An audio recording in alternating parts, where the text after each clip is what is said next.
Hornback podcast. This is episode 17, and I've received a lot of words that y'all have missed me. At least the one of you that's out there, and got a lot to talk about today. First of all, let's talk about the Facebook. Those of you that are following me know that there's a BrianHornback.com Facebook page. There's a Brian Hornback Facebook, and then there's a Brian R. Hornback Facebook. It's complicated. But on the 14th last week, I put up a poll. And the reason I chose the pictures I chose is because it was pictures of me and Trey Gowdy and me and Marco Rubio. And I asked you all, I said, this is our first 2024 poll. And here's what I learned in that poll. I learned that the people on Brian Hornback's Facebook page, the one that's been up for a long time, know how to follow rules for the most part. I learned that the people on Brian R. Hornback's Facebook page can follow the rules a little bit. I found out that the people on the BrianHornback.com Facebook page can't follow rules at all. So here's what we found out. I found out. Have 12 solid votes for Trey Gowdy and 4 votes for Rubio. Here's what I also found out. One person wants Rubio and Nikki Haley as a ticket. One person voted for Haley. Here's where the problem goes, okay, folks? When you have a choice of 2 people, it would be best for you to vote for one of 2 people instead of having all these write-ins. But I should understand that because BrianHornback.com always publishes the write-in votes for every election in Knox County, I should know that when I do something like this for a first time, that some of you are going to take the effort to write in. So I should just automatically assume that. What I found out on the Brian Hornback Facebook page is that we had somebody, my friend David Williams, that wrote in for Mike Pence. Had someone else say Ted Cruz for vice president. James Corcoran mentioned Cheney, and I asked him if he was talking about Dick Cheney or Liz Cheney. Ginger Treese did a great job. She selected one of the 2. Thank you, Ginger. A cousin of mine wrote in Tim Burchett. A friend of mine wrote in Christy Nome, and then someone wrote in John Cornyn. Then on the BrianHornback.com page is where it all went to heck in a handbasket. Somebody thought that they could write in 4, so they wrote in Cruz, Jordan, and Getz in addition to Gowdy. Someone wants Nome for vice president. My friend James Brandon, one of the city councilmen from Lenore City, wrote in himself and me as his vice president. That would be interesting. Nikki Haley got 3 votes. Nome got a vote.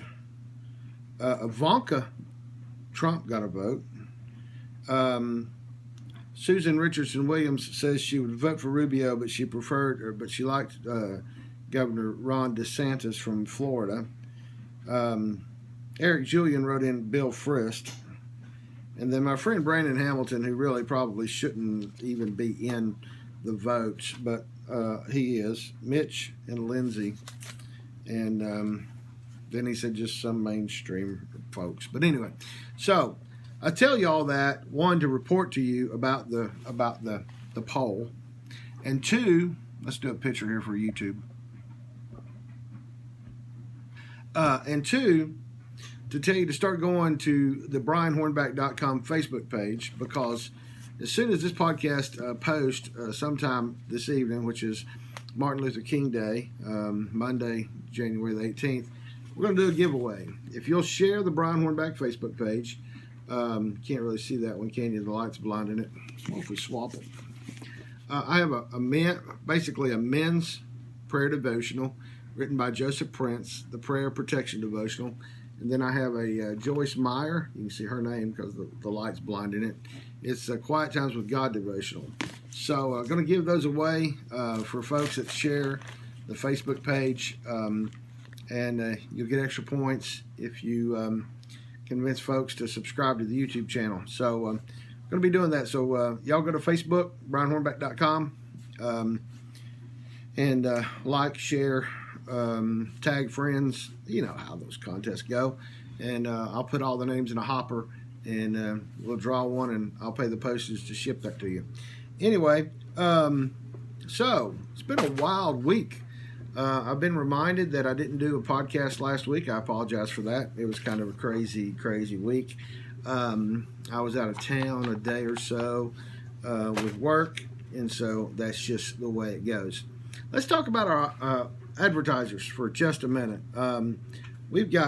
So the way this advertising is working is when you advertise on brianhornback.com, you're getting an ad on the podcast until the podcast gets so big that at some point I got to break them away. But you know, if you advertise on brianhornback.com, then you're going to get a plug here on the podcast. Matlock Tire Service has been they've been the #1 tire service auto repair shop in East Tennessee since 1953. They have 5 locations where they started in Lenoir City, in Maryville, in Athens, Farragut, and the new one in Hardin Valley. MatlockTireService.com will help you to find out which one's closest to you, or you can call the Farragut location at 865-966-0425. Interagency Insurance here in Knoxville, Tennessee has been in business since 1966. They can write insurance in 38 states. My friend Lou Moran III will help you with whatever insurance you need. Interagencyinsurance.com. Put the hyphen between the R and the A. Interagency.com. Here in Knoxville, it's 865-637-4519. Julia Hurley at the Just Homes Group. She has helped over 400 families to find either sell their home or find a new home. She's affiliated with Realty Executives out of West Knoxville, and you can find her on Facebook, Just Homes Group, or you can give her a call at 865-237-7328. And then my newest advertiser is PavlisPublicStrategies.com. Nick Pavlis, former city councilman, served 4 terms. He took a term break in between the two. He served at large for 2 terms, was elected 2 terms as at large, took a 4-year hiatus, came back, and was elected to District 1 over in South Knoxville for 2 terms. Nick Pavlis has been in business, family-owned business for years, and then went to work for a cable company. Has a great network across the state. So if you need governmental relations or business advice, or if you're a political candidate and you're wanting to run for public office, Nick Pavlis can be a campaign consultant. He can be a business consultant. He can be a government relations consultant. So PavlisPublicStrategies.com, or give Nick a call at 865-599-4606. Tell all these folks that when you go and do business with them, that you heard about them on brianhornback.com or the Brian Hornback Podcast, or brianhornback.com. Now, let's talk about, there's so many things we could talk about in the next 8 to 10 minutes. But let's talk about the legislature. The legislature got off to a pretty good start last week. Swore everybody in on Tuesday. They actually had sessions about every day. Those area state representatives on the brianhornback.com website, those that are their committee assignments are posted on a post there with on the brianhornback.com webpage, and then they voted for a block grant for Medicaid. I did that on Friday, somewhat controversial. The Republicans all kind of fell in line with that, which was not a surprise necessarily. But the Democrats certainly made hay about it. I'm moving my microphone around for those of you that are wondering. It was interesting that the state representative from my district, Jason Zachary, for District 14, got up and spoke about it on the House floor and talked about how they had been really negotiating. But then he was, when the vote was announced, he was excused. My understanding in excusement is that you have to actually have left the building, not that you just went to the bathroom, but that you actually had to have left the building for some reason and told them that, hey, I've got to go. I've done some stuff on social media trying to find out, why within an hour he left. I hope there's nothing with his family, but I think the folks in District 14 have a right to know that, especially since he was featured on a clip on Channel 8 talking about it, but then he didn't actually cast a vote for it. But the legislature is going to reconvene for a special session, I believe tomorrow, and they're going to talk about education. The governor's got some legislation coming down the pike to try to fix education because of the pandemic that we've gone through for the last almost year.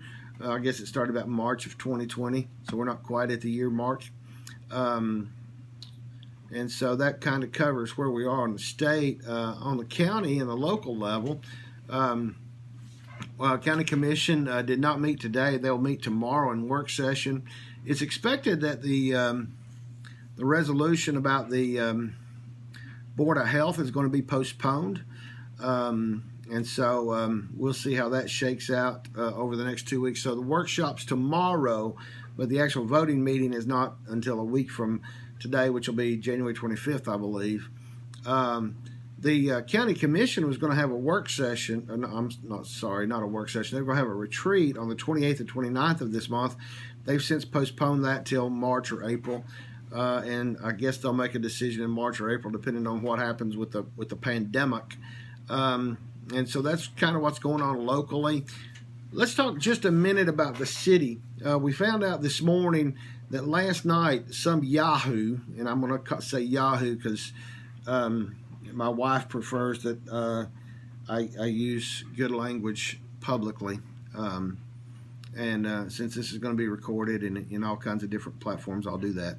But Mayor Kincannon was at her home last night with her wife, with her husband and children, and one of her neighbors alerted her that there was some Yahoo spray painting something on the side of her house, on the side of her garage, and she went out and confronted him, and they chased him down. And they got his license plate number. So, buddy, it's not just the people that did the protests at the Capitol that's going to be knocking on those people's doors. Somebody's going to be knocking on your door too, buddy, or at least whoever owns that Toyota, I believe it was a Camry. But look, folks, whether I agree with public officials or whether I don't, whether I have posted on my website what I think about public officials or not, look, when you go to the point of stepping on their lawn, stepping on their property, when you go to defacing something that they own, you've gone well beyond the grounds of civil protesting, okay? And anybody that wants to do that, you need to think again, because you are going to get caught. Nearly every elected official that I know has cameras on their houses, whether you can see them or not. And fortunately for Mayor Kincannon, she had a neighbor who's out walking with their children, and the children startled the person. But kudos to Compass Knox. They're an online news source similar to BrianHornback.com. Not been around as long as I've been around, but that's understandable. Not everybody's as old as I am. Jesse and Scott do a great job, but they're the ones that broke the story. So all the TV stations that picked up on it, all the mainstream media that picked up on it today, you got it from Jesse and Scott, and kudos to those guys at Compass Knox. And I am I'm a subscriber to Compass Knox. I'm not one of these people that believe that everybody ought to just go to BrianHornback.com, that they should that I'm going to support others as well. Their business model is different than mine. They use a subscription base, and they've got a lot of friends. that are willing to subscribe and pay a little bit of money every month or at the one time a year to get their news. I don't have as much confidence in my readers, and not sure that my readers really, want to necessarily pay for what I have. So, it is what it is. So I do ads, and they do that, and so it is the way it is. But they did a good job on that story, getting that story, whatever their source was. So here's hoping that the KPD can track down that Yahoo, and hopefully they won't ever do that again. So, we got the inauguration coming up on, I believe, Wednesday. I don't know what that great sound was. That was probably me hitting this mic cord. But we got the inauguration coming up on Wednesday. And, I think it's over. Biden and Harris are going to be the president and vice president. And I'll have more to say about who I think. I did a previous podcast. Number 16 was the swamp is the swamp, will always be the swamp. And the swamp didn't support Trump for the 4 years he was president, and they wanted him out. I'm a firm believer in that. I think I'm the only one that has said that, and I still abide by that. So, let's just let the transition happen, and let's see what the Democrats can do for a year and a half to 2 years. Let's see what the midterm elections do, and if the Republican Party makes a comeback, great. If it doesn't, the Republican Party is its own worst enemy nationally. I firmly believe that had the Senate approved what Trump was asking for on the stimulus check, instead of sending $600 a person to those that are in the medium to low income range, then I think Georgia would have been different. I think David Perdue would have probably beat John Ossoff, and maybe Kelly Loeffler would have beat Warnock, maybe. But I do think that stimulus check had a lot to do with what happened in Georgia. And so, again, the swamp decided that they wanted to go against the swamp, being the Republican-controlled U.S. Senate, decided that they knew better than Trump, and went with a $600 check instead of a $2,000 check. Well, where does that get us now? Now Biden is going to send us a $1,400 check to make up for the $2,000, and then Biden's going to get all the he's going to get all the credit for it. And then what do we got? We got Republicans that basically, in my opinion, and only my opinion, when they voted to send us a $600 check instead of a $2,000 check, they gave up the majority of the U.S. Senate, and so I don't know. Washington is still broke. Washington's been broke, and guess what? Washington's still going to be broke. But anyway, that'll be another podcast for another day. I'm getting close to 20 minutes here on this rant. But hey, look, I want y'all to go to BrianHornback.com, but I want you to find me on Facebook, BrianHornback.com. I'm going to have a couple of book giveaways, Joseph Prince, the Prayer Protection Devotional, and then Joyce Myers, the Quiet Times with God Devotional. And yes, I'm going to do this to where I'm going to give away both, but if there's a female winner, gets the Joyce Meyer book. If there's a guy winner, gets the Joseph Prince book. That's just the way I'm going to do it. Okay, so I'll get that posted sometime this evening, the contest, and we'll see what we can do there. So like, share, comment, and get your friends going and subscribing to the YouTube page. And you too may have a devotional. I've got a stack of books to give away, so I'll be doing it on a regular basis from this point on. And these are new books. They came out in, I don't know when they came out. They came out within the last couple. Ooh, look, there's still the invoice for it. Anyway, they came out within the last couple of years. October 2020 on the Joyce Meyer devotional. I think the Joseph Prince devotional is probably, oh yeah, it came out in 2017. Apologize for that one. April 4th of 2017.